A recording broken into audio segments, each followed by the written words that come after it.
हमें पढ़ना है बेटा टाइप ऑफ वेक्टर्स। क्या बेटा? Type of vectors. वेक्टर्स कितने प्रकार के होते हैं? तो बेटा सबसे पहला वेक्टर है इक्वल वेक्टर। क्या? Equal vector. बहुत आसान है बेटा, जिसके अंदर मैग्नीट्यूड और डायरेक्शन दोनों हों बराबर। इसका मतलब दोनों एक ही साइज के हों।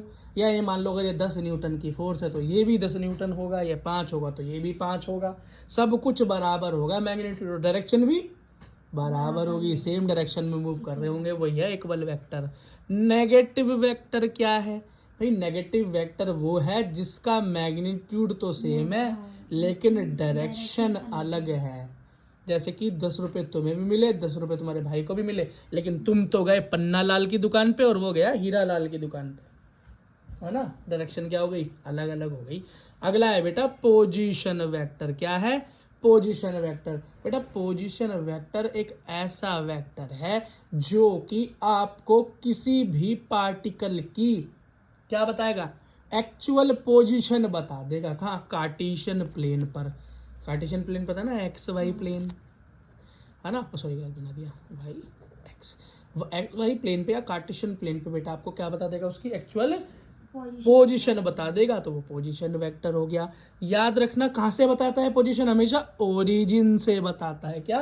और ये मान लो ये मेरा पॉइंट 1 है तो इसकी ओरिजिन से 0 0 से ये होगी इसकी डायरेक्शन। और ये रिजल्टेंट क्या है कि बेटा उसकी एक्चुअल पोजीशन है क्या, कितनी है, कितनी दूर है, ये सब कौन बताएगा? इसका रिजल्टेंट वेक्टर। और वो क्या है?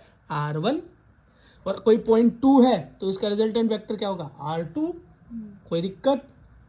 पोजीशन वेक्टर कहाँ से जुड़ेगा? हमेशा ओरिजिन से जुड़ेगा, हमेशा याद रखना है इसमें। चलो बेटा आगे चलते हैं। आगे हमारे पास डिस्प्लेसमेंट वेक्टर। क्या है बेटा? Displacement vector. ये क्या बताता है? डिस्प्लेसमेंट वेक्टर ये बताता है कि कोई पॉइंट अपनी एक्चुअल पोजीशन से कितना डिस्प्लेस हो गया। मान लो ये P1 पहले कोई पॉइंट यहाँ पर था, धीरे धीरे खिसक के यहाँ पहुंच गया P2 पे।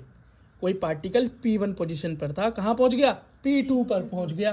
तो पहले जहाँ था वहाँ की अगर हम पोजीशन निकाले तो पोजीशन वेक्टर का यूज करेंगे जो भी पहले पढ़ा था। तो ओरिजिन से लाइन खींचेंगे और रिजल्टेंट हमें बता देगा R1। और बेटा पॉइंट 2 देखेंगे तो फिर ओरिजिन से देखेंगे तो इससे क्या मिलेगी? Point R2।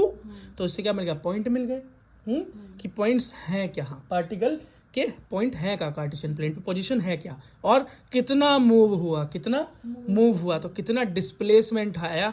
तो वो किससे पता चलता है? कैसे? Resultant 1 and 2। रिजल्टेंट 1 and 2 बस।